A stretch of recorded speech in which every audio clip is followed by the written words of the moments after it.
This is your time. I have nothing to say. I've never been this stoned before. This is your time. I can't.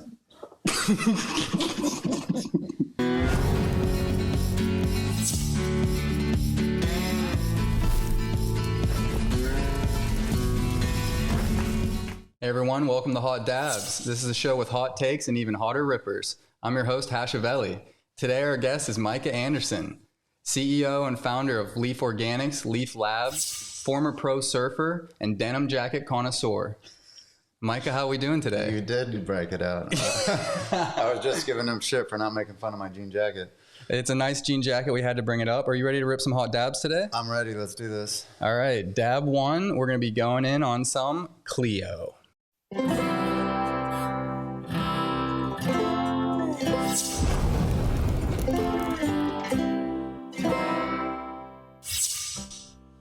Have you ever tried the Clio before? No, not the Clio, but everything else up here. You've tried everything else? Maybe not. I got it. All right, so this first dab is going to be Clio. This one is grown by Zen Labs in Oceanside, California, where the waves are tasty, but the terps are tastier. This is a cross between Julius Caesar and Triple Burger. This one is going to greet you with a grape essence upon the crack of the jar. It's almost like a grape marmalade, like a grape moonshine. And we're not going to need too big of a dab because for this first one, we're going to be going in at 575 degrees. So we just need a little taste here. And we're going to be putting it right down the center of our Dr. Dabber. So if you want to go ahead and take off that glass attachment on the top, this first dab is presented by Dr. Dabber. This is the Dr. Dabber XS. It's their newest and smallest device. It features spill-proof glass, 4 different heat settings, and just the right amount of rip to take it everywhere on the go. Dr. Dabber. So put it down in the center. Here, let me help you. I can see that you're not going to get a hit from that. So I'm just going to push it down to put it on the bottom because that's where it's going to heat up. If we put it on the side, you're not going to get very much smoke. I just give you a little bit more. So this one is going to be at a nice low temp, so don't worry about it carving up your lungs. Our first guest in general that doesn't dab too much, we don't want to wear them out too early. So to turn this on, we're going to go ahead and click it 5 times. You got to click it pretty quick. There you go. So you're already on the correct setting. You're on the cyan setting, which means you're already at 575 degrees. I'm going to click mine a couple times to make sure I'm on the same setting as you. So I'm on the same setting. Cool. So go ahead and take that glass piece and put it back on top. And just go ahead and other way. Oh. Yep. And then slide it right down on top. Perfect. Okay. Now we're ready. So all we're going to do is hold in that button for 3 seconds. Okay. Hold it in. And then when it's going to vibrate and turn green, that's when you start hitting it. Okay. So right now it's heating up. So we're going to allow that element to heat up. And while we're allowing this to heat up, it's usually customary that during our first dab of the show, I like to ask our guests about their first dab. So where was it, what was it, and who were you with? My first dab was a kid, Chris, that used to work for me. This was the first time I'd ever seen anybody. You want me to smoke it? Yep. Or to answer the question? Hit it. Multitask, inhale, and answer the question. So you're with a man named Chris. Did he go by Chris, but his real name was Christopher? Correct. And I lived in Mission Beach. He was the first guy I ever saw use like a heating iron, a flat iron to like squish. I'm gonna heat this up again, get a second rip. And I would say it sucked. It wasn't a good experience? No. Why not? I don't know. It just didn't taste right, or this is like before there was rigs or anything either, so I think it was just like put on top of a bong load or something. So you probably smoked it with some flour? Yeah. So that first dab, did it get you noticeably higher than when you would usually smoke flour? Yes. Yeah? For sure. But you don't dab that often, correct? So let's take it back a little bit further. Since you don't dab that much, do you remember the first time you smoked flour? Yeah. I was probably 12 or 13 here in San Diego. And do you remember what you... Weed. Yeah? Brickweed? Brickweed, yeah. So full of seeds? Full of seeds. Yeah. Yeah, literally peeled off the brick. And what were you smoking it out of? Did you have a little bowl? I can't remember. I think it was a pipe. And it was like a group of kids, like every kid in the neighborhood.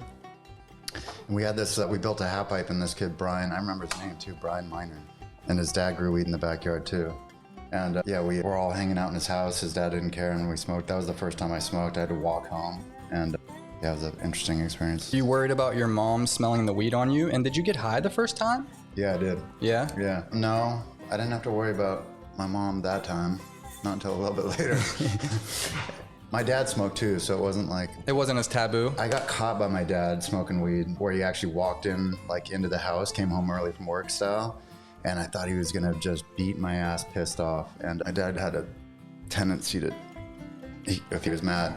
And yeah, he walked in, opened up the door, and I was by myself, and he like stared at me and was like, "Stay here, I'll be right back." Leaves, comes back like a few minutes later, has his own bag of weed, and he's like, "We're gonna smoke in my house, we gotta smoke together." That's cool as hell. How old were you? I was probably like 15 then. So you were already smoking for a couple years at that point. And do you remember that first time that you smoked with your dad? Was it good? What did you guys smoke? A joint? His weed was better than mine. Was it? Yeah, he was growing in the backyard. Oh, so did you get to actually smoke his weed? Yeah. Oh, that's nice. Yeah. And do you remember, did it have a name back then? Did it have, no. Yeah, they were just growing what they could get. Names. So, right? To think about that. It was land races back then. So a lot of those seeds were smuggled. It was either from the brick weed that they just had the seed, or they would actually smuggle them back from Pakistan and all those like Hindu, Afghan, Kush region. But that's where a lot of the genetics that we have today come from, because they got smuggled back to the Emerald Triangle and then they got bred with. That's true. So, as we know, your journey eventually took you from the consumption side into the production side. When would you say you started to make the transition from just consuming it to actually getting into the production yourself? Let's see here. So I went from smoking to then selling, because I was just trying to sell weed to get the couple free grams out of the ounce. To smoke for free? Yeah. And then when was the first time I started growing weed? I guess helping with my dad's thing in the backyard. And then I had a little indoor down here in San Diego, but where I really started getting heavier into the production, I went from smoking to selling, and I ramped the distribution side pretty hard, and then I got into production. So when did you start selling it? About 15. Oh, so you were really young. Yeah.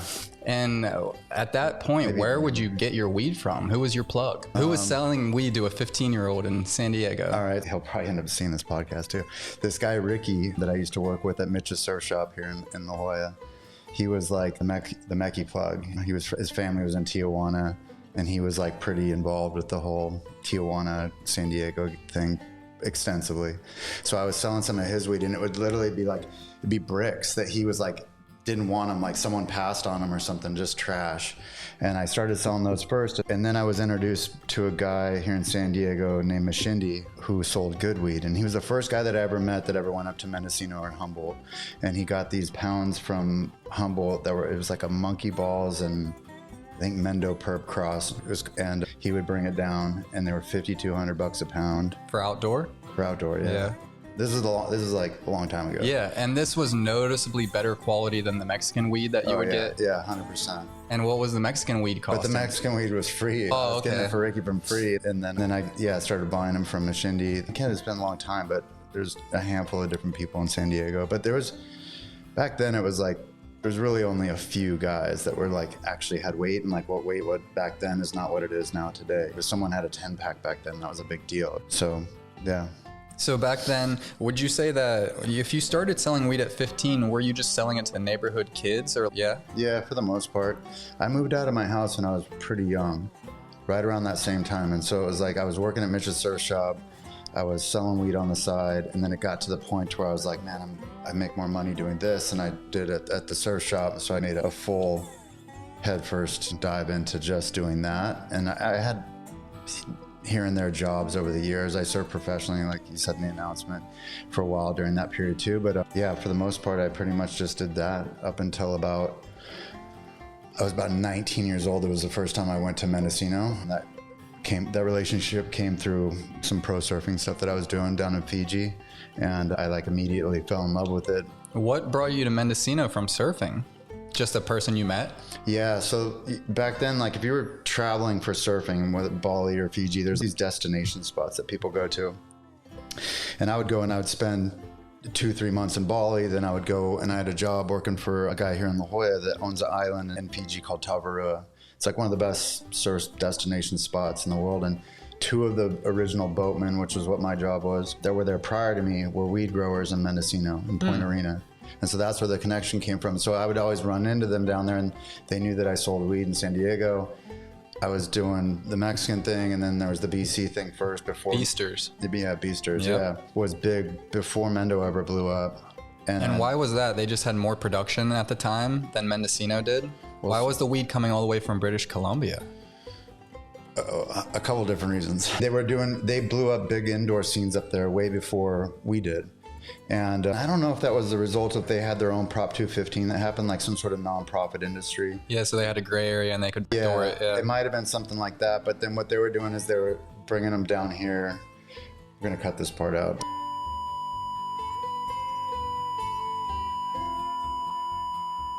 So they would bring them down here, and that was the real reason. They're like, man, we can triple our money just taking them to the U.S. versus selling them in other markets. And their weed was so good that it was worth the trade. It was pretty good. Yeah. It wasn't a 1-for-1 trade. No, I don't want to say they were $2,800 a pound, like for the weed. Yeah, for the weed. These guys on the boat, they knew you sold weed, so did they eventually plug you with some of their grower friends in the Triangle? They were the growers. Oh, so they were still growing. They were growing, and then they were like, you got to come back. When you get back to California, come see us. And so I went up there. It's actually a funny story. I went up there with a good friend of mine from San Diego, and with some money, and we ended up buying like 30 pounds and a couple plants. It was the first time I'd ever seen someone like growing at scale. And this was like, it had to have been like February or March, because the guys had all their like they were cutting off their moms and like getting ready for the season. And it was still, and it was a farm. We went to like north of Mendocino on the coast. So we drive all the way up there. We pick everything up, drive back to Mendocino. We're high-fiving my buddy Tim, saying we'll be back in a week or whatever it was. And we get busted very first time. So these cops pull into the parking lot that we're in. And knowing what I know now about Mendocino and Humboldt, it's like, why would you be in this parking lot at 10 p.m.? That's where we were. And we got busted, spent 4 or 5 days in the Ukiah jail. My dad had to come bail us out. How old were you? Maybe 20. Wow, so still really young. Yeah. And at this point in your life, did you know that you were going to be working with cannabis, or was your intention still surfing? What was your career path at this point, or were you still figuring it out? I would say early, like in those years, pre me going to Mendocino and actually starting to grow and get into the production side of the business, I would say it was more like I was just figuring it out. I lived on my own from the time I was really young. My parents weren't supporting me or anything like that. So realized that I could definitely make money doing it. Know that I'd be doing it was it like, oh, this is eventually gonna be legal and I have a plan? No, that just came over time, like naturally. But there was definitely, once Prop 215 passed and I moved to Mendocino and met some of the people that I'm friends with today, that was when I was 100% committed. I'm like, this is what I'm doing. I left the surfing career, I left this music career that I had, and went up there and did it full time. I think that's a good place to cue our next dab. Are you ready for another dab? I'm ready. All right, this next dab is gonna be some Blue Mosa.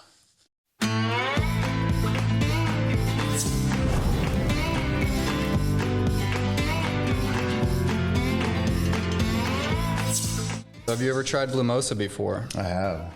I actually smoked that last night, the pen. So this Blue Mosa is cultivated by our friend Sog Army. Sog Army stands for Sea of Green, which is their style of growing method. Sea of Green means they grow a lot of small plants as opposed to a little bit of big plants. Sog is an indoor cultivation facility located in Santa Rosa, California. Blue Mosa is a cross between Blue Cookies and Mimosa. It was pheno-hunted by Sog Army in-house, which means they popped it from seed and hunted through different phenotypes to find the keeper to then clone and keep growing into the future. So this profile is super nice, super sweet. For this dab, we can actually go ahead and put away our Dr. Dabbers to the side. And for this one, we're going to be pouring out the Contrabassos. Is this the guy? What's the guy's name that made these? Contrabasso. Contrabasso has been called like the Picasso of glass. These rigs articulate the water really good. They're called hypercyclers due to their ability to hypercycle the water. So we're gonna be able to get a really big rip out of this, full lung expansion. So feel free to take as big of a dab as you'd like. We're gonna be going in a little bit hotter, 650 for this dab, which means we can take a little bit of a bigger dab. How are you feeling? Are you high from the first dab? Yeah. Yeah? For sure. This one is gonna hit a little bit harder, but it's still gonna taste good. It's not gonna taste completely burnt. Take however, yep, that's a perfect one. So, for this round, we're gonna have to grab our torches and we're gonna heat up these nails, and you can just mimic the way I'm gonna heat it up. Watch me torch the mic here.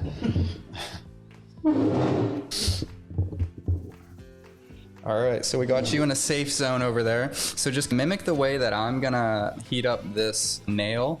And then we have our temperature devices right here. And what we're gonna do with these is we're gonna click them in and just hold this black portion right underneath the nail.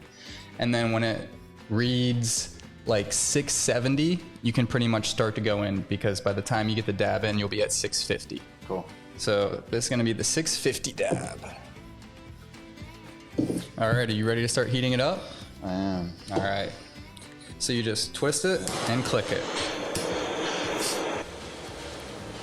Yeah, and I like to do it at an upward angle just so you're not torching the table. Yep, you're doing a good job.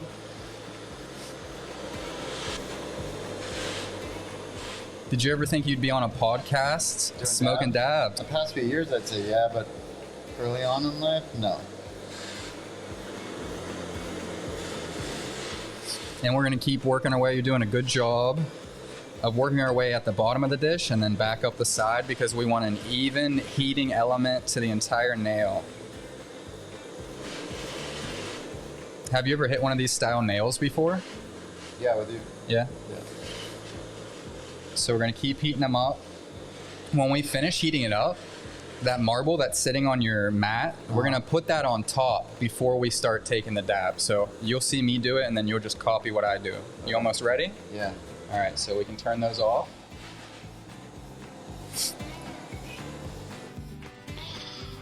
And then I'm gonna take this marble and just put it on top. Perfect. Now, turn the rig, yep. So I'll use this. Put it right under there. We're at 769, so we got a couple seconds. We'll let it. 817. Yeah, so just keep an eye on it. What's your favorite temperature? Our boxes all recommend going in at 550 because you can still get a good hit that makes you cough a little bit, but it tastes great. If you want a hit that's gonna get you higher, you can go in a little bit hotter. I'm at 692, so I'm almost there. If you want a really tasty hit, you can always go in colder. All right.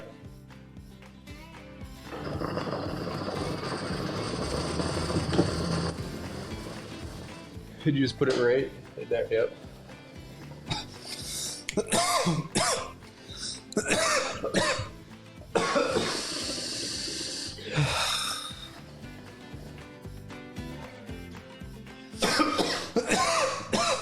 not the only one.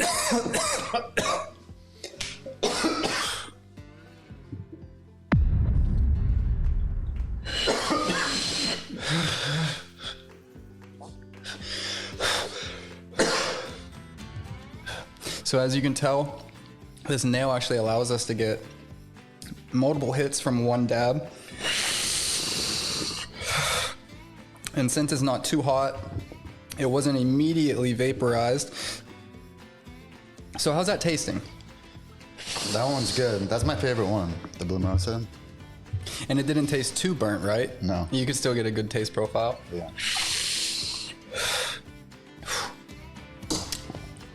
So take that marble off and you can just sit it. Here you go. Just sit it in there. It's crazy how hot that thing is. Yeah, they're gonna get warmer as we go too. And then we have some Q-tips here supplied by our friends over at Valley Grove. Shout out Valley Grove. And then we're just gonna go in and clean that up a little bit, so the next time that we warm these up, it's not super charred or chazzed, as the kids like to call it. Have you ever heard the term chazzed before? Yeah? It's kind of weird how an industry can just make up words and then they become accepted and they'll eventually be in the dictionary, you know? You know what else is weird? I'm 3 now? 44. And bring your mic closer. The transformation of words, and it's like hard to keep up with now. Yeah, and like different terms actually changing their definitions. Like when I was in college, being woke was a good thing because it was like the kids that were like awoke to like the Matrix and like the bullshit society that we're in. But now being woke is just somebody that finds himself like offended by everything. Yeah, it's weird. All right, so now that we got our second dab in, this is the part of the show where we like to go ahead and take a look at your Instagram. Instagram is a reflection of people's personality today. It gives us a little glimpse inside what you have going on. So do you mind if we take a little look at your Instagram? Yeah, my personal page? Your Instagram. Yes. So this is something we call high from the gram, or high on the gram. I'm high currently. So usually we go straight to the Instagram, but today we have a little special treat. Micah's mom was nice enough to actually send us in some pictures today. So we got some pictures straight from Deborah, and I just wanted to go through and have you like tell us what's going on here. So you want to check out that first picture we have pulled up? Oh, okay, I see it. That's me and my brother and our dog Chloe. We had 2 Basset Hounds when I was growing up. And my dad had this like badass 67 Mustang convertible. So we're sitting in his car with the dog. You guys are in the car right here? Yeah. And who was cutting your hair at the time? Looks like my mom. It looks beautiful. Bowl cut. Bowl as hell. Yeah. I remember when I was a little kid, I thought bowl cuts were cool as fuck because it was when Michael Jordan was on the Bulls. So I thought I was like a cut that gave the Bulls. So I used to walk into Smart Cuts as like a 9-year-old, give me the bowl cut, thinking I was the shit. Never realized why I looked like this all my childhood. Totally.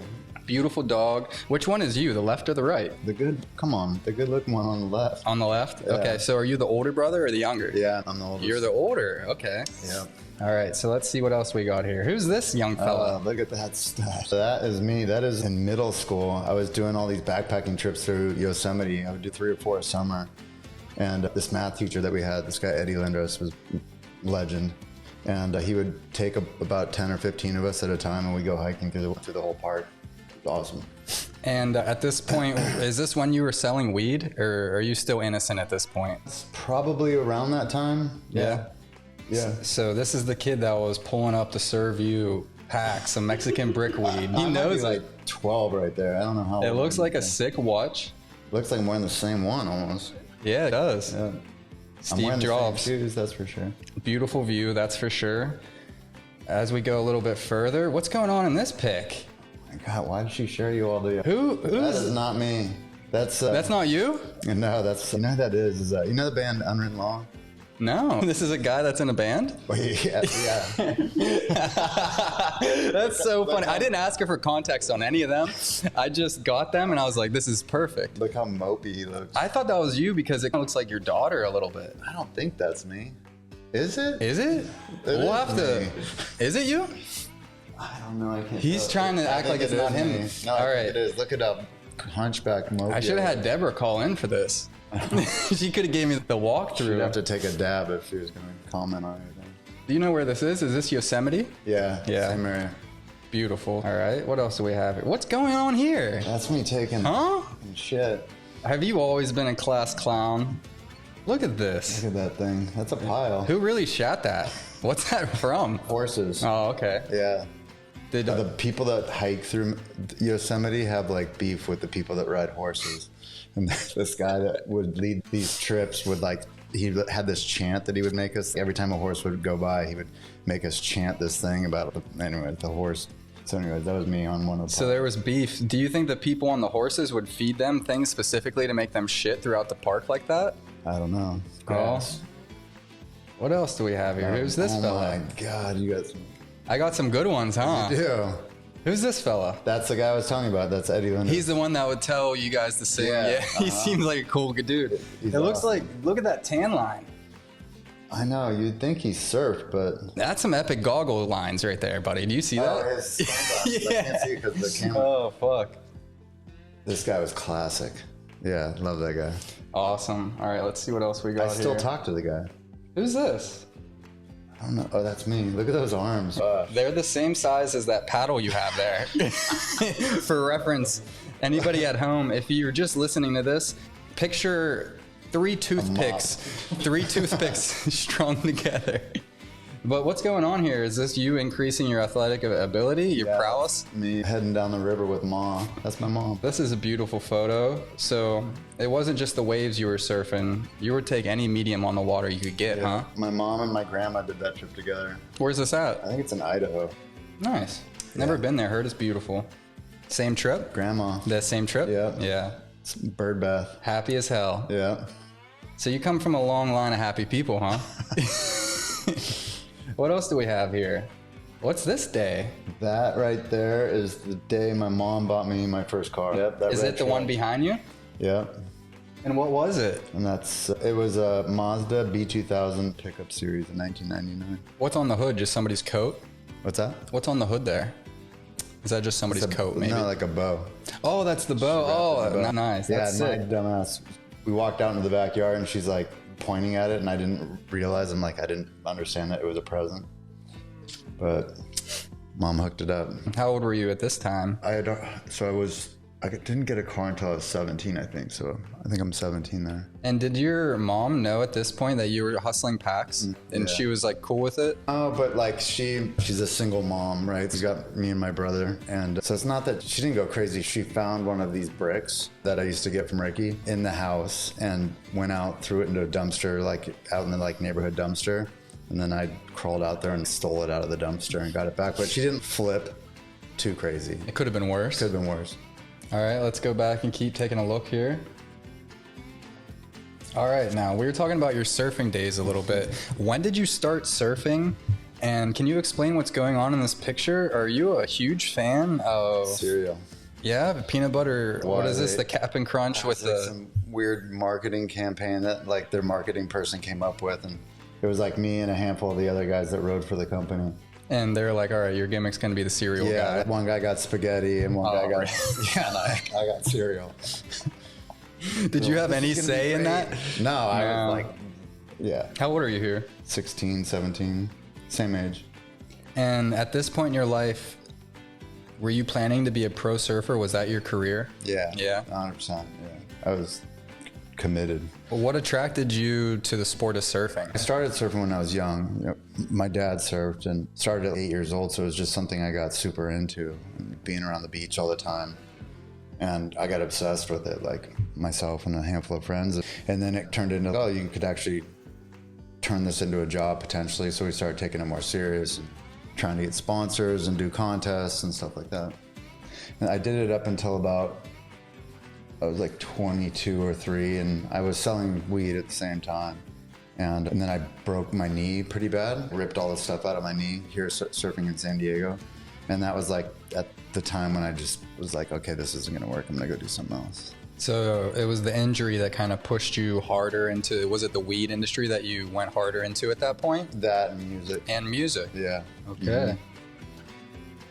And this looks like you were featured in a couple different magazines, huh? You must have been pretty good. I was okay. You don't talk about it ever. No, yeah. I don't, yeah. I think I don't like getting worse at things. And so I think part of that is like just in the back, I don't know. It's not a conscious thing, but someone else said that to me too. When I'm not getting better, I don't like talking about it. Can you explain, was there any type of zen feeling you'd get when you're like chasing these waves? Sometimes I hear people talk about being pitted. Is that a term that you guys say? That'd be like, or in the tunnel? Is like talking about weed and being like just some cheesy thing that's. So that's not a real thing. That's yeah. Oh, okay. See, you're telling me. I don't know. I'm just looking at it. Are you serious? Or? Yeah, I'm being dead serious. Oh, really? I thought that was something that you guys are stoked. Like you come out of the water, bro. I just see me pitted that one, bro. Yeah. So like, what attracted you to the waves? Was it just the women that you would get? Was it just the beach lifestyle? Or was there like some type of deeper zen feeling you'd get out there? Just being in the ocean's amazing. So I think that's part of it. And then traveling, I'm super into traveling for surfing. So that was another big thing. Like as I got older, that was one of the reasons kept me in it. Like, so the perks were sweet. Sweet perks. Yeah. What about the sharks? Ever see any? Ever get bit? Yeah? No, I never got bit. No. I did a lot of spear fishing. I would see sharks all the time, but surfing, not so much. I've never seen like a great white or anything like that. Any close calls when you're spear fishing? Yeah, and I've had like almost shallow water blackout type stuff happen.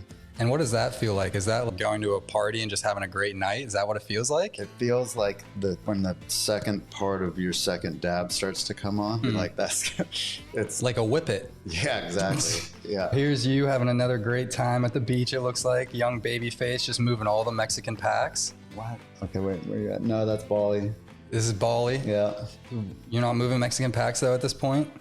Yeah, no, I was, yeah. And that's where I met the Canadian guys. That was the best thing about surfing too. It was amazing. Anytime you're like going surfing and you realize, man, what's this guy? He's been here for 3 months. He has to be doing something. And so you would just meet a lot of people that were doing the same thing. And so that down in Bali was where I met some of the Canadian guys that were bringing everything over. Oh, cool. Yeah. And this is before you have any tattoos, I see, huh? Yeah. Who's this fella? That is me and Kuquan. I met Kuquan on probably maybe the year before that, just walking on the beach, and him and I have been super good friends ever since. Keep going. This looks like a little epic trip, huh? Epic. Got my daughter throwing a shaka. And you can see the resemblance between you there. Yeah, she's got the chin and the nose. Beautiful. Looks like a boys trip here, huh? Look at that boy band. That's us in Fiji. That's on that island, Tavarua. Who are these guys? Those are all guys I grew up with. KO, the guy on the right, still lives there on the island. Adam, Mike, the short little fat guy. And you guys are good friends. It seems like family and friendship is something that's important to you. Now, what are these photos we see here? Huh? So this is when I started playing music, and I went like full tilt into that, as you can see. How old are you here? Now, we just saw you with no tattoos, and now it looks you're completely sleeved and eyeliner. Look at that. Look at that hair and everything. And that seems like intentional, like beard trouble, like just the right amount of 5 o'clock shadow. Like a month to grow out, probably. So what can you tell us about this snakeskin guitar strip? What are you up to? How old are you at this time? I'm trying to think. I'm like 19, maybe 20. And I was playing in a band here in San Diego called Daredevil Jane. Daredevil Jane. Daredevil Jane, yeah. And that's a great name. We did that for, God, that lasted like 5 or 6, 7 years. Group of guys here. My brother was in the band too. So you didn't just pick up a guitar and start a band. Were you playing guitar throughout your childhood? Or, yeah. My dad had instruments left around the house all the time. So yeah, drums, guitar, bass. And then once I got hurt when surfing, I basically was like not walking for a year. So that I got super into playing guitar. All right. Are you ready for the next dab? Oh my God. All right, let's do it. All right. Our next dab is the Big Dirty.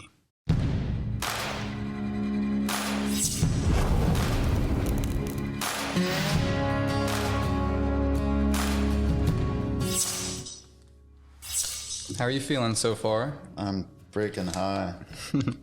So for everyone at home, Micah doesn't dab that much at all, but he came on to be with us today and he's gonna do the best he can. He especially doesn't rip any hot dabs. So this is gonna be an interesting round. For this round, we're gonna be going in on the Big Dirty. This one is cultivated by Gaia Farms in Trinity, California. This Big Dirty features a smooth, creamy profile with hints of vanilla, sweet nutmeg. It has a super soft consistency. It's like cutting into a wet butter.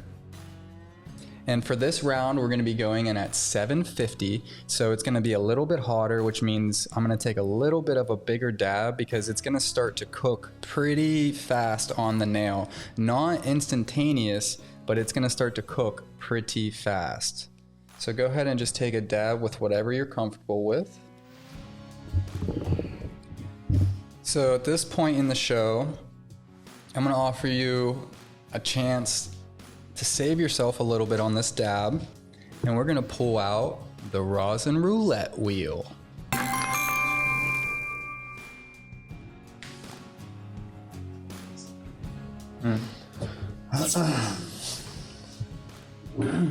So this is the Rosin roulette wheel. Are you familiar with the Rosin roulette wheel? You texted me earlier today and said, I'm not doing the wheel of death.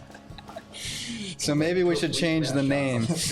Maybe we'll change it to the wheel of death. He wanted us to put 100 push-ups, but this is hot dabs, not hot push-ups. So we refused to sacrifice our morals. But we did give you a chance to save yourself on the temperature for sure. So ordinarily, we just have a save 50 degrees, but today for you, we have a save 100 degrees and save 150 degrees. So I'm gonna be going in at 750 degrees no matter what. I'm going in at 750. You, on the other hand, have a chance to spin this wheel and save yourself either 100 degrees or 150 degrees. That would take you down all the way to 600 degrees, which is very easy. You also have the chance to land on edibles, which is a very low dose of either Marionberry or grape guava lemonade high flyers. High flyers are small batch, handmade, vegan, gluten-free, corn syrup free. They are 10 milligrams per piece with 10 pieces per bag, which means if you land on one of these, you only have to eat one of these. And it's gonna taste delicious, so you're probably gonna wanna eat more anyway. So, do you want to play our Rosin roulette? All right. Go ahead and give it a spin.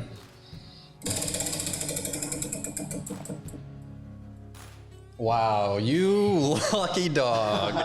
He landed on negative 150, so he's going to be able to go in at 600 degrees, which is really going to save him. So I'll move this out of the way. Okay, so for this one, just like the last round, we're just going to heat it up the same way we did, but you're going to use your device to make sure that you get down to 600, whereas I, on the other hand, I'm going to be going in at 750, so I'm going to be feeling quite different effects than you. Be careful with the fucking table. He's gonna hit the table for sure. Did you guys see that? Holy fuck.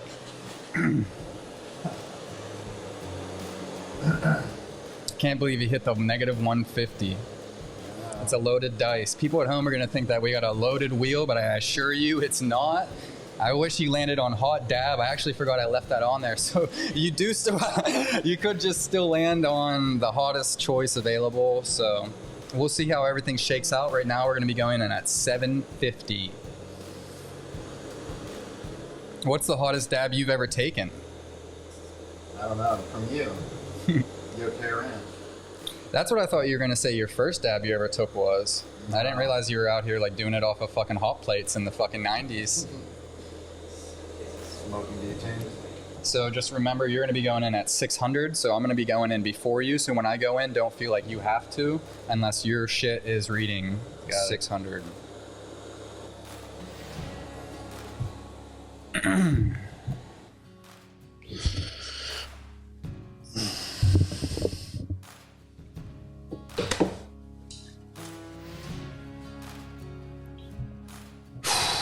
$750 for me, 600 for you. I'm at 950. This is gonna be a spicy one. 886.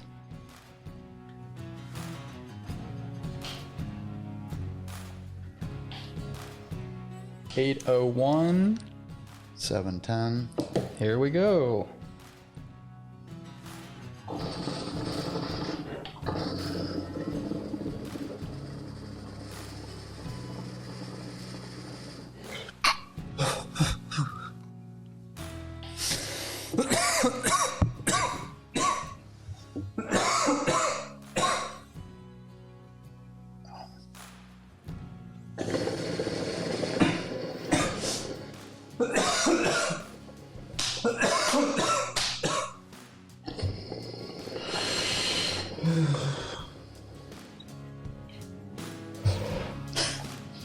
You good? Yeah, did you go in at 600? I think I went in a little under. I didn't realize it would drop so fast. This is a game of integrity, so it's up to you to hold yourself accountable to take it at the temperature that you're supposed to take it at. I'm a little. I can't hold your hand. As you can clearly see, these are the effects of a 750 degree dab in the flesh. Slight perspiration across the forehead, burn in the throat. Run of the nose. You good? Twinkle of the eye.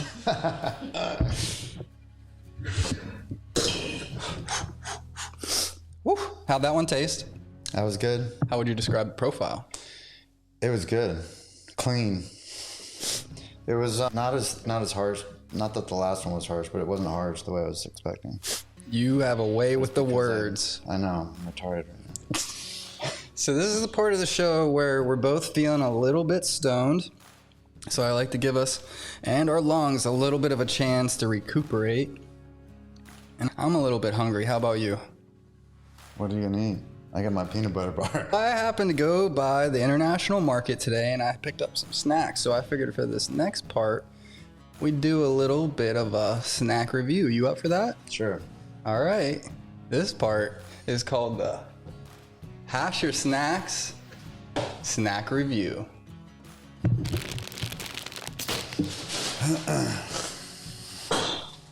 Oh shit. Forgot I had glass in here. What is it? I got drinks and I got snacks. Cool. See, I told you. You thought I was just gonna be not struggling. I get fucked up. Are you high too? Dude, I just ripped a 750. All right. Let's see what we got. Check. All right. Do you want something savory or something sweet first? Savory. Did you clean your nail? We'll worry about it. I'll do it for you later. Thank you, bud. Savory? Sure. All right. Do you want to know what it is, or do you want me to surprise you? I don't think I have the blindfold. Just throw it out. Okay. This is something I've never had before.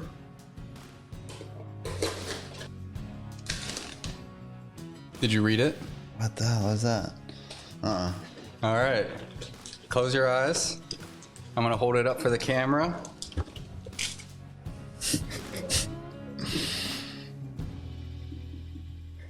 Okay.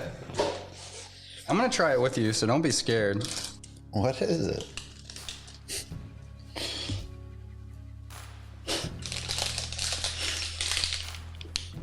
It smells good. What the?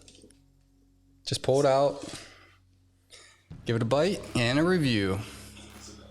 What is it? If you can tell me what it is, if everyone you guess correctly, I'll deduct 50 degrees from your next dab. Seaweed. But you gotta tell me what kind. He is correct on the seaweed. Teriyaki. Wrong. Grilled squid. Oh, epic. It's not bad, huh? Some? You bit It's from actually this not end, that bad. a bite from the other end. It didn't smell that bad.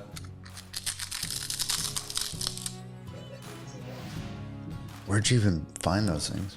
International market. Yeah, it's honestly not bad. I don't know if I'd eat a bunch of them. It gets worse as it goes. Like the aftertaste is terrible. Okay.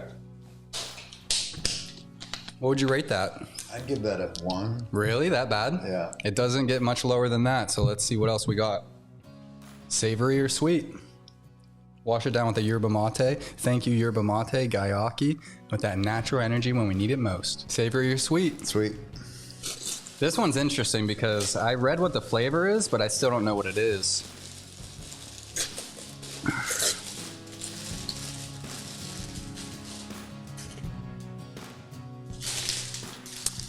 Doesn't smell that bad. What the?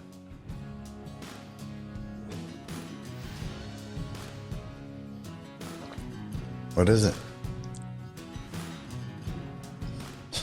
This was in the half off bin because I think it's a couple days old. Oh my god. Do you see the green? Yeah, it's like mold. See that? They said it's a delicacy in their country, so don't disrespect them. And they said the green part's the best part.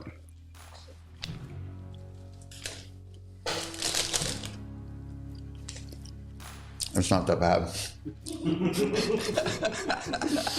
Sponge cake. What's the green? I don't know. Oh, wow, look at that. That's Like a cool. sponge.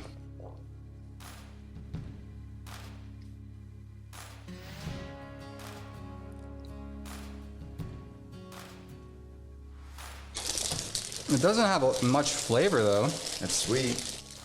It's like sweet cornbread. You guys want to try this? There's not much flavor. It could just taste like sweet cornbread or an angel food cake without anything on it. Yeah. I don't know why it's green. That wasn't from the half off bin. That was some type of flavor. Yeah. All right.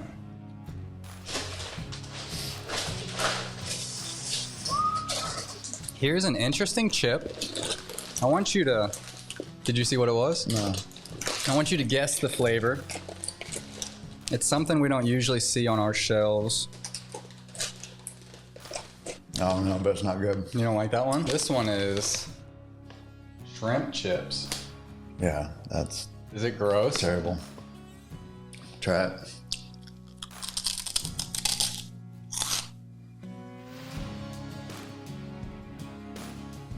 They're gonna steal our bubble wrap tonight. Wow.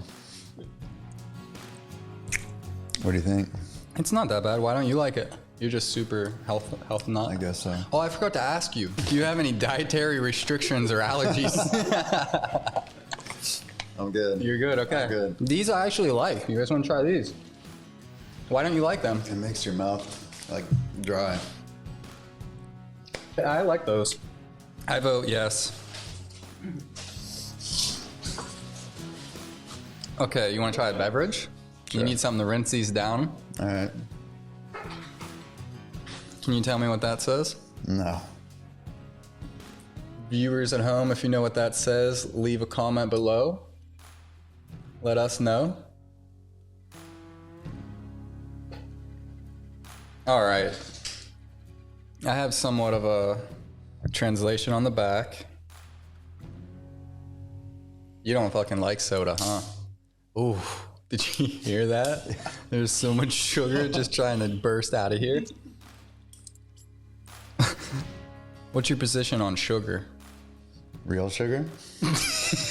How many types of sugar are there? I don't need a lot of sugar. Oof, I thought we were doing liquor for a second.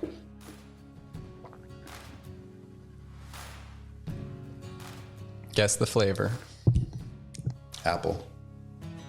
Close. Peach. Close. It's not bad. Mango. It smells like a perfume or like a pomade or something. Yeah. Like it should be like an aftershave or something.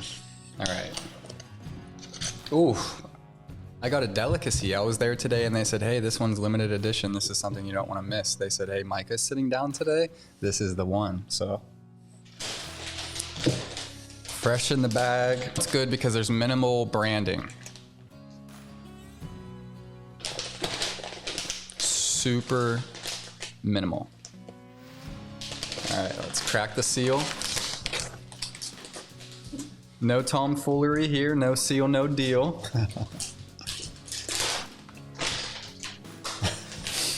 This is the good stuff. They said the truck just came in this morning and I was there and I saw them unloading something special. They had it on dry ice and I was like, whoa, like these guys, I was like, we work with dry ice. You know, I know about the fresh frozen. I see this coming in. I said, this must be a small batch. They said, yeah, it is. And so I got the pick of the litter. And now you, in turn, are getting the pick of the litter. Take your favorite piece, try it out. And they said to eat the whole piece. If you just take a bite, it's not gonna taste the same. They said to eat the whole piece. I don't know, this is what the guys told me unloading the truck. The guys at the truck said, listen, man, they're gonna tell you to take one bite. What is that? Dude, don't disrespect my guys. Don't disrespect my guys like that, dude. Oh my God, what is that? This is sizzling squid strips. It's like naturally dried in the sun. That's what it tastes like. Yeah, it could have been. Did you eat one? No, I don't think I want to try these ones. I'll do one. I'll try it. It smells terrible. So bad. It smells like smell it. Ooh, it feels fucking terrible. They like barely cooked them. This is. It smells. It looks like fish flakes. Yeah, it does. It smells like fish food. No, keep that open. Keep. Over here. They want to try it. Oh, you want to try it? We're all in this together. This looks like bacon, so at home it doesn't look like it's that bad, but it's terrible. It smells so bad. I bet my dog would love it, honestly. Oh, it's so awful.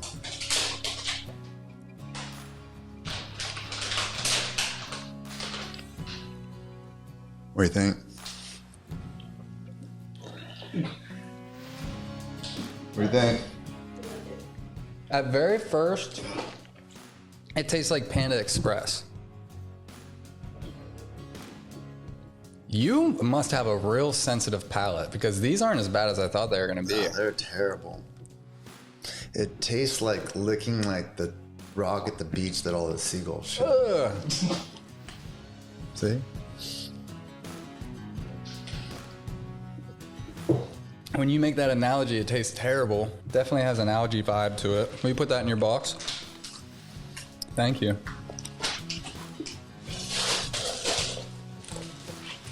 Ooh. These might be good.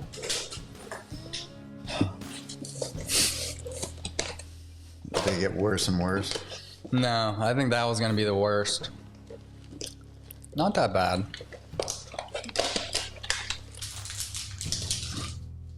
These look great. Oof, they don't smell that great. I can't believe it smells like that. Looks like a loaf of bread. Like a mini one.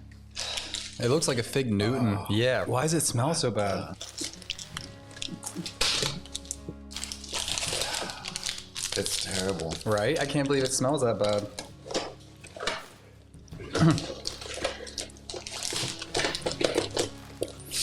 It's not as bad as that. Did you bite into the center? You gotta get the center. Liver stick? Yeah, there's something good in there. You gotta, I can't believe they smell like this. It's like a treat, but it's not. It's got some fish funk in it.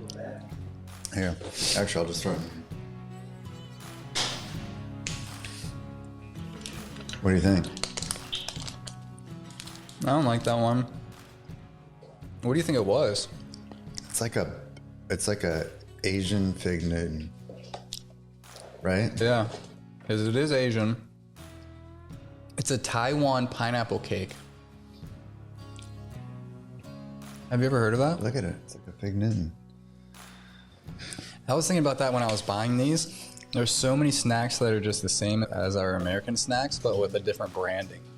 Do you think there's just like one giant factory out there just pumping them all out? And then they're just like, okay, X amount under this brand, X amount under, boom, different languages. Yeah. All the packaging comes from the same spot. The overhead would be the lowest. Santa, he makes all the toys. He single sourced it. This stuff though, we don't have anything like this necessarily. No.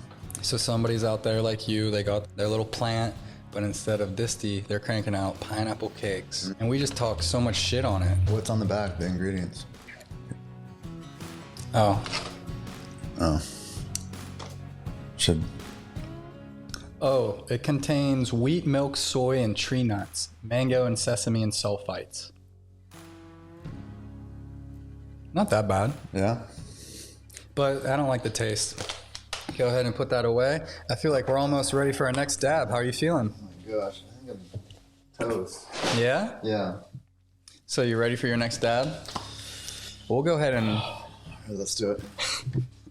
We'll go ahead and put your rig back in front of you. So put this mat like in front of... Yep. Yeah.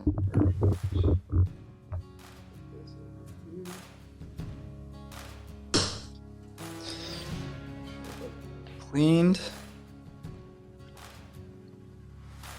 Put that over there, please, on that floor.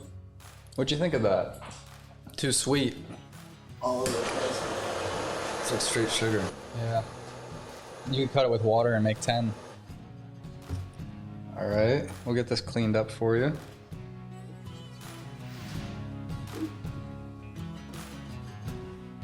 I'm lit. I always, by this part, like by the end, I'm fucked up. So the questions are just gonna get easier and easier.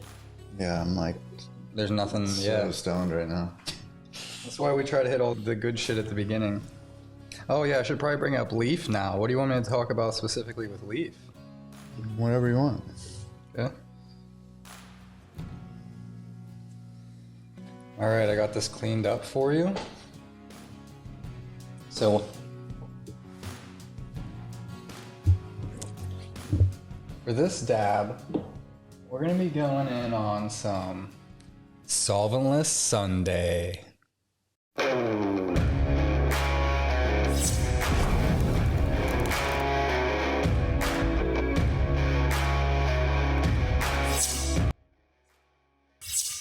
Have you ever heard of a solventless Sunday before, Micah? I have not. You should, because your brand is on the box. A solventless Sunday is actually 2 strains in 1 jar. Yes, you heard that correctly. 2 strains, 1 jar. Today, this solventless Sunday features a Cushman's cold cure with an ice cream cake rosin sauce. This one is going to be a, here we go. This one is going to be grown by Mendocino Mountain Farms in Ukiah, California. Shout out Kelly. So the ice cream cake is drizzled over top like the Hershey syrup would be drizzled over an ice cream sundae, hence the name Solventless Sundae. Of course, solventless is the hash that we're making. So if you take a look at that, can you see the cold cure and how it's smothered in that? Like an ice cream sundae. Looks like it just melted a little bit. It's just missing the cherry on top. But that's what we're here for. So since we're going to be going in at 850 for this, we're going to be able to take a little bit of a bigger dab.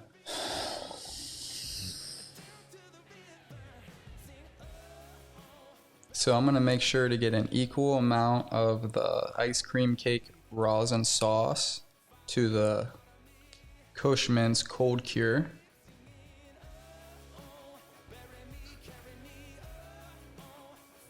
And it smells fantastic. It really does smell an ice cream sundae with some nuts on top, some fresh syrup, some fresh gelato. I'll pass this to you. The ice cream cake, of course, is a gelato cross.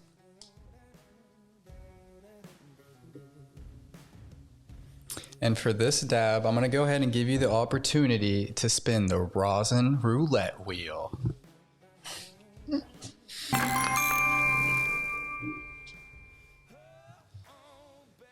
So you already know the deal.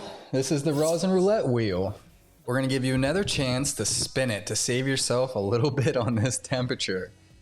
But you could still land on hot dab.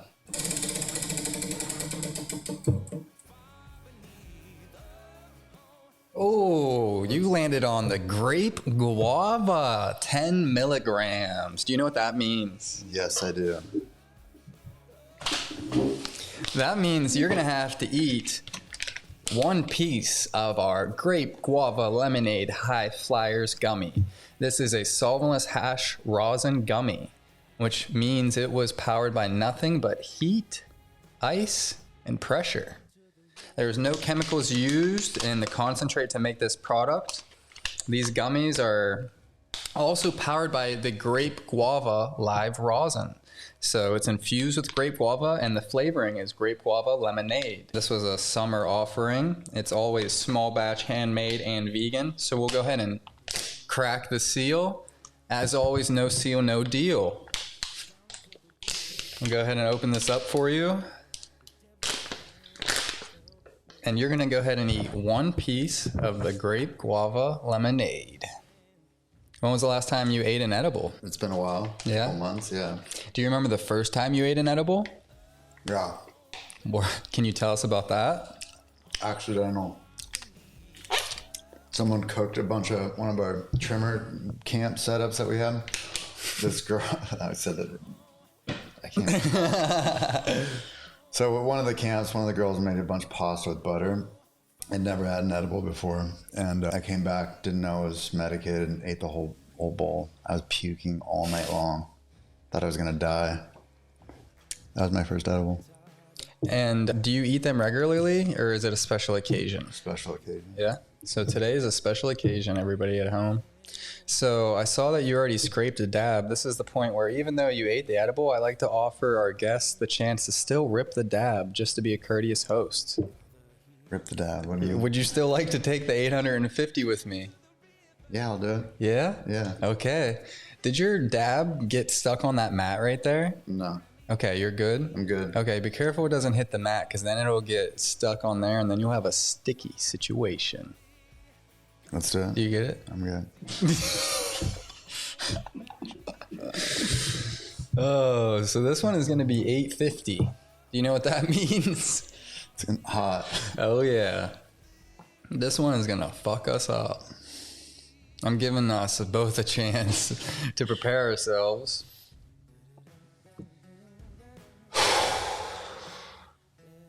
You ready? I'm ready. All right, grab your torch. Don't burn the table or your mic. Got it. And we're going to heat this bitch up to 850 degrees. Good job. You're getting better with every dab.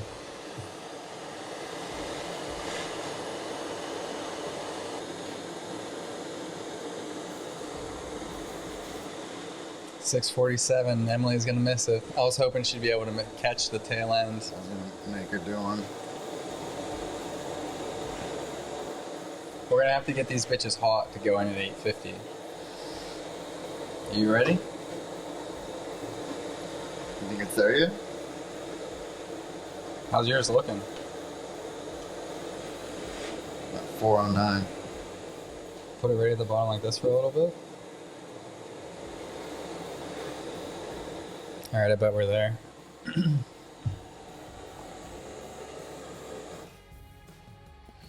Put the marble on top.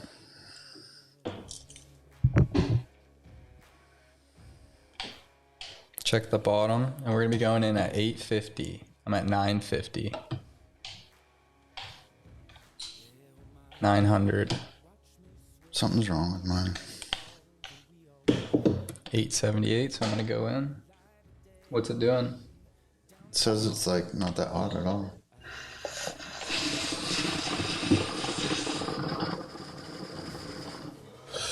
Let me see yours.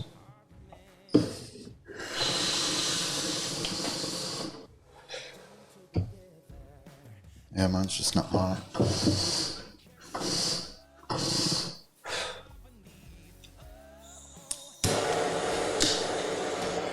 Mine was like instant singe, no taste. Yeah, you can move that off of there. I am so high right now. It's crazy. We're recording, so you're still good to go. Okay.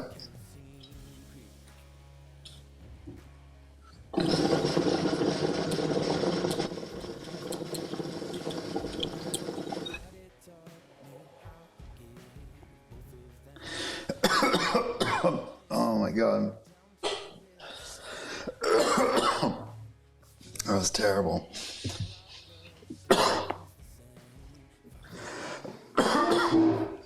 Oh my god.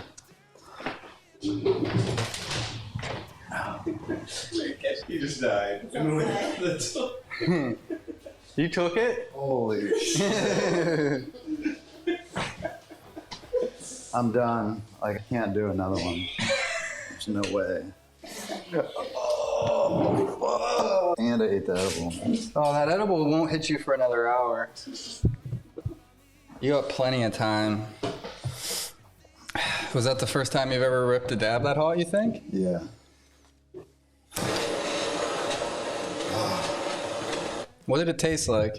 Like rubber. Right? Sorry.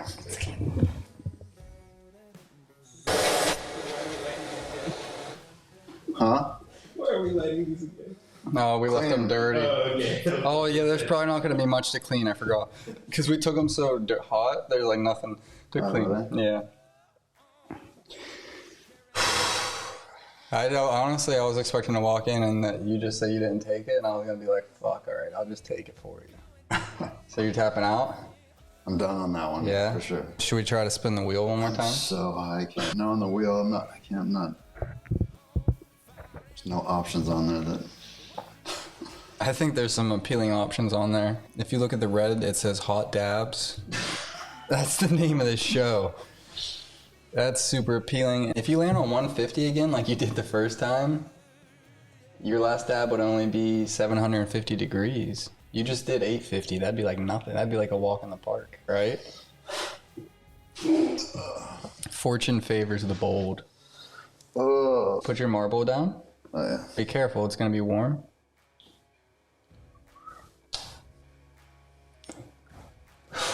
This is the part where we're all falling apart.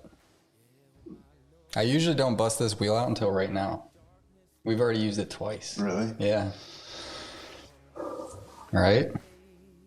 I'm so high. I forgot to mention, Micah is a black belt in Jiu Jitsu, correct? Yeah? Yeah. What's that? Bring your mic. Oh, yeah.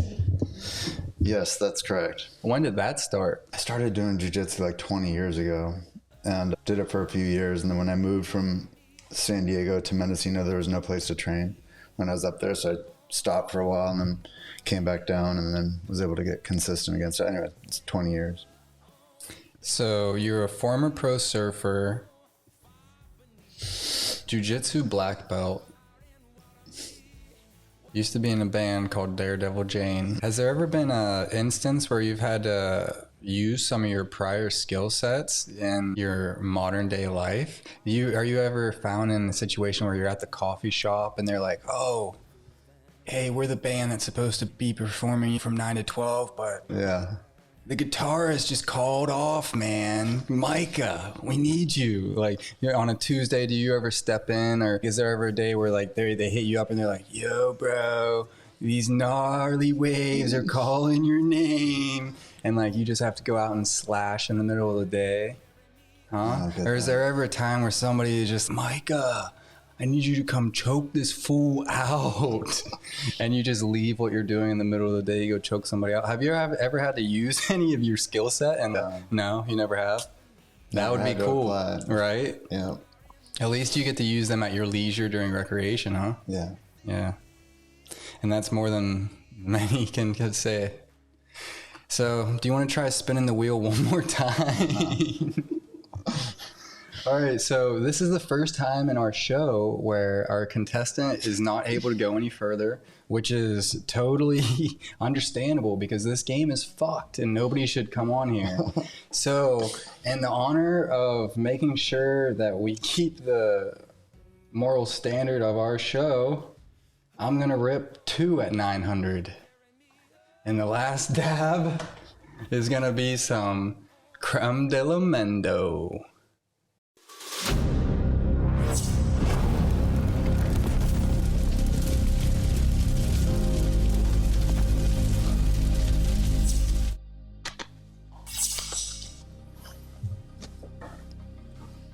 This one is some creme de la mendo. It's cultivated by Mendocino Grasslands in Ukiah, California at the Yokayo Ranch. It has a cool little microclimate, makes the terps turn out totally different. Mendocino Grasslands has been cultivating since 1994 and they're legacy owned and operated. This creme de la mendo has been turned into a rosin sauce, so it has a micro caviar-like consistency. Still totally solventless, meaning it was only extracted with ice and water and heat. See that? That's cool, right? Yeah. It looks like beach sand, like wet beach sand, like after a wave goes back down into the water. It's super sticky. So since I'm gonna be doing 2 dabs, are you sure you don't want to try spinning the wheel? Final answer. Sure. Okay. I'm going to rip 2 then. So I'm just going to take 2 moderate sized dabs, maybe a half gram each. Not quite, but.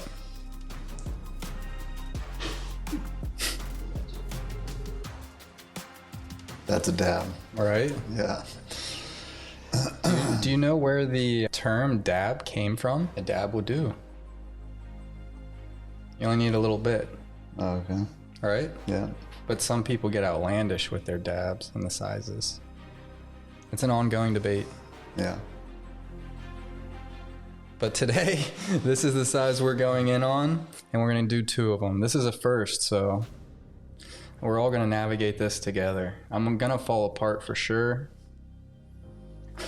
but you guys are here for the moral support. You should have brought Emily and made her rip the final dab. Shout out Emily. All right, I'm gonna heat this up. And I'm gonna go in at 900 degrees. Have you ever witnessed a 900 degree dab? No. All right, this will be a first then. Going down. For the man that's done it all, this will be a first.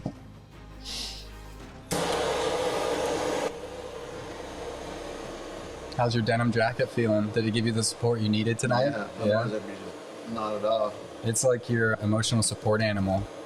It's that jacket. Whatever lamb died to make that jacket is serving its purpose right now. Yeah, it is. It's keeping you warm in the coldest moment. It's giving you light in the darkest hour. I gotta give you this present. Bust it out. This is a great. I'm about to be so fucked, man. I've never done 2 of these in a row. If I go to the hospital, you're taking me if I gotta go to the hospital. If this is a gag gift, what is it? A gag gift? No.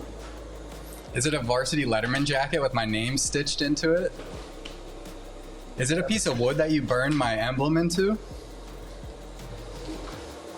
All right, I gotta have to rip the dab and then I'll open it. Okay. While I'm dying. Our last episode was the Christmas episode. Yeah. We did a very Masonic Christmas. Masonic Christmas? He threw up. Oh, yeah. You're doing good. It's not too late to jump in for the last one. Negative. Who's picking you up after this? You said you're giving me a ride I'll take home. you right home. Yeah.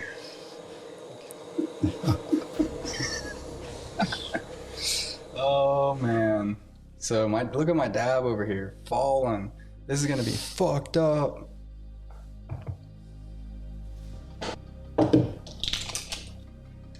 Might have to do a reheat.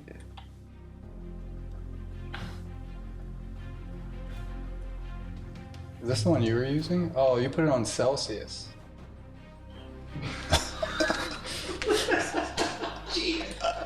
How'd you even do that? I don't know. Oh, here. Motherfucker. You said... Oh, and my fucking dab fell. Oh, I got it. All right. Never say never.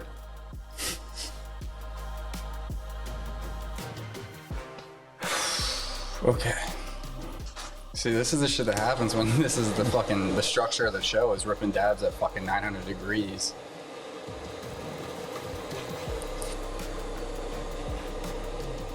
Have you ever done the 1 chip challenge? No, what's that? Oh, it's like this super hot chip and they just send it to you. Well, I guess you can get it in some stores now, but it's usually just online. And it's like a viral video that people open it up and record themselves eating it because it's literally hot as fuck. I've been thinking about bringing that on this show, but I feel like mixing that with like hot dabs would be way too fucked up. Like their throats would be so, like, I'm not really trying to torture people that bad. Yeah. But I'm just bringing it out for discussion to see what other people think. Probably not a good idea, huh? Sounds terrible. All right. Now that we're on Fahrenheit, we're gonna go in at 900 degrees.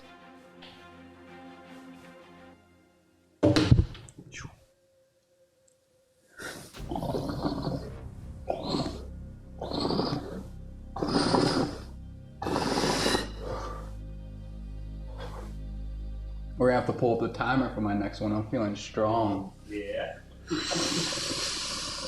I did inhale much of that, but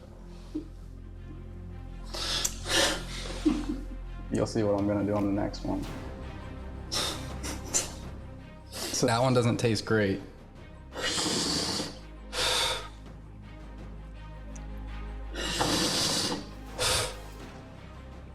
Tires on the lips. Instant Chaz on the nail. Let's open up this gift you brought. Oh my God. No, he didn't. Favorite jacket. How many fucking sheep did he have to kill?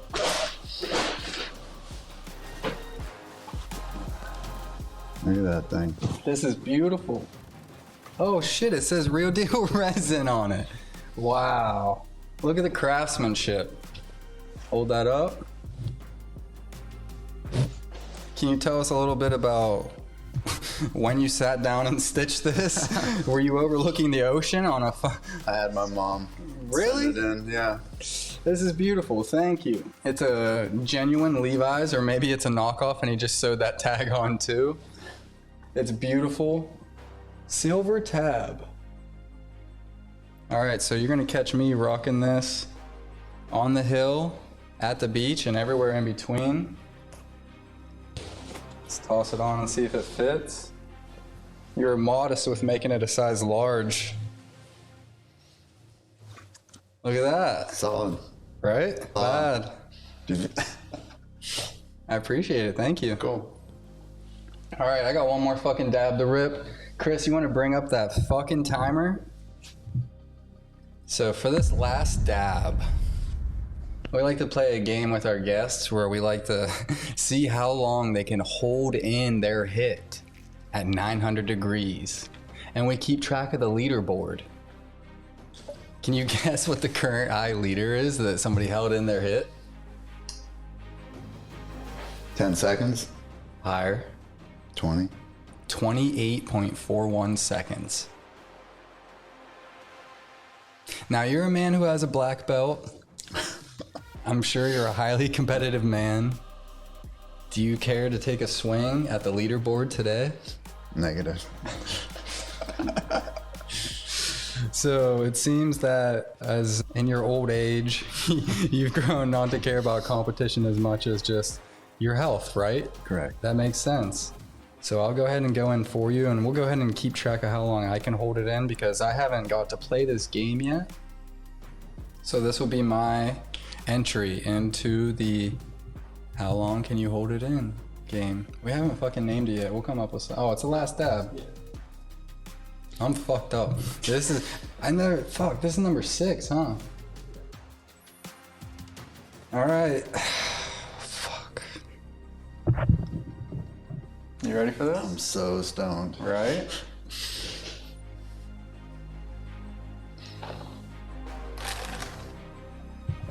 All right.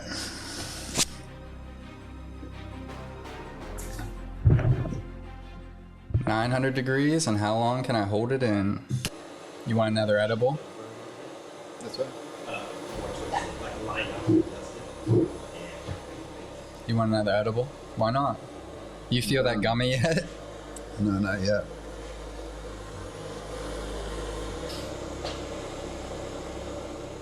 So Micah, as I'm about to rip this 900 degree dab, the last step in your journey and your current step in your journey is LEEF Organics. We haven't brought that up yet. You want to tell us a little bit about how you transitioned from being the surfer boy to the eyeshadow wearing, tatted up guitarist to now being the president of one of the fastest growing cannabis companies in the Prop 64 market.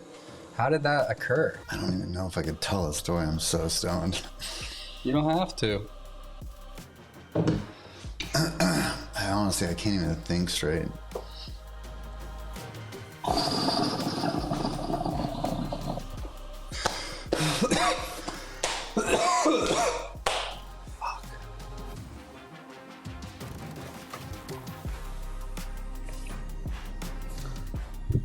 Fuck. There's still so much smoke. Fuck, I thought I was gone.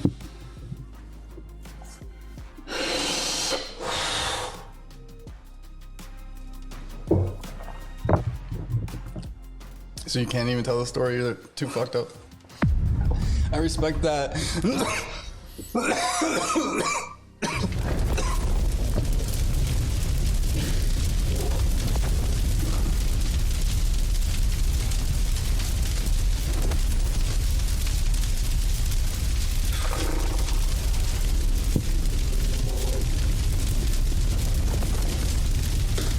All right, what was my time?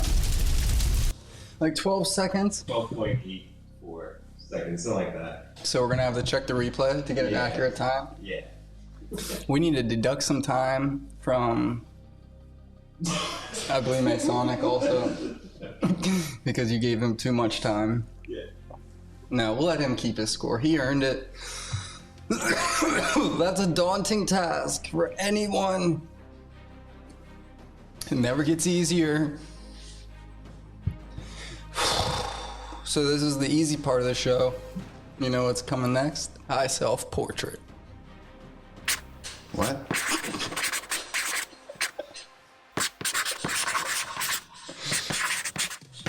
Can you read? High self-portraits? Yeah, you ready for this? This is the part of the show where we're struggling. So, I want to see how you're feeling. Internally, externally. Put it down on paper.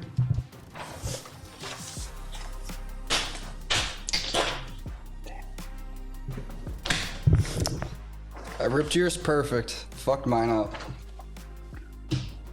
Alright, you got two choices.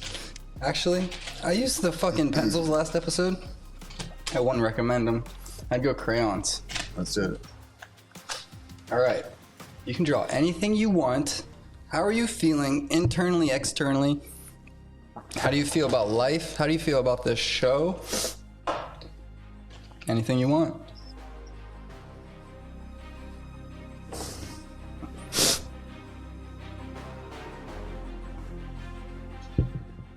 When was the last time you've drawn? Not in a long time.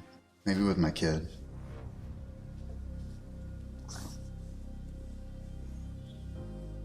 When was the last time you got pitted? Pitted? Is that what they call it? What is it when you go through the tunnel and you have... So they call it getting barreled. Oh, yeah. Yeah. When was the last time you got barreled? Barreled. It's been a while too. Couple years. Do people not say that, or do they say it? Like when you go up to an old homie, he's like, "Hey, Micah, did you get barreled lately?" Do people say that? Yeah. What about, you ever hang 10? That's a longboarding term. I didn't ask what it was. I have. I asked if you've done it. I've done it. What's that feel like? Exhilarating? It's, yes, exactly. That's folk.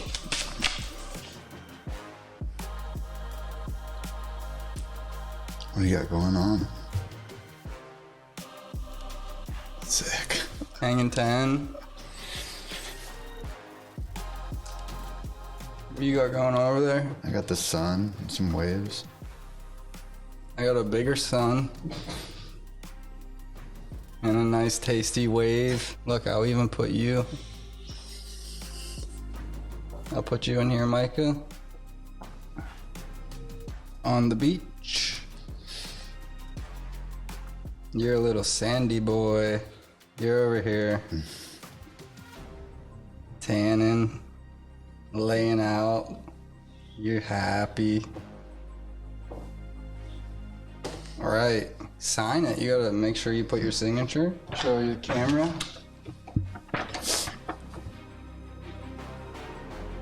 Look at you getting your tan. Bronze in it. Yeah, you look real happy. Oh yeah. We'll show everybody at home.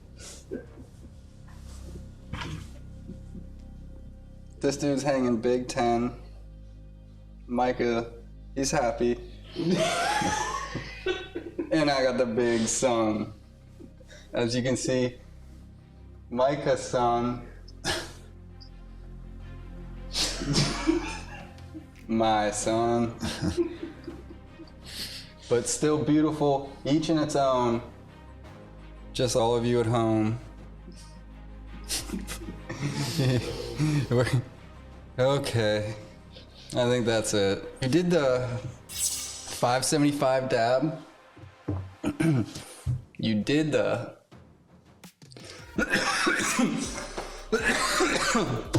All right. I think that's it. You did the 575 dab. You did the 650. You did the 750 You used the wheel a bunch. You did the 850. You did a legitimate 850, I think. I was outside. This was a crazy fucking show. I did 2 9s. You didn't do a 9. I'll still give you the FaceTime.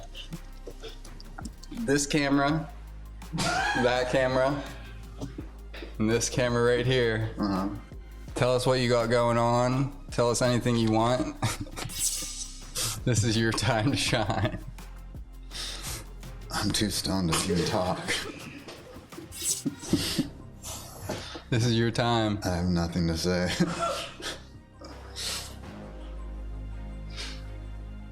I've never been this stoned before. This is your time. Can't.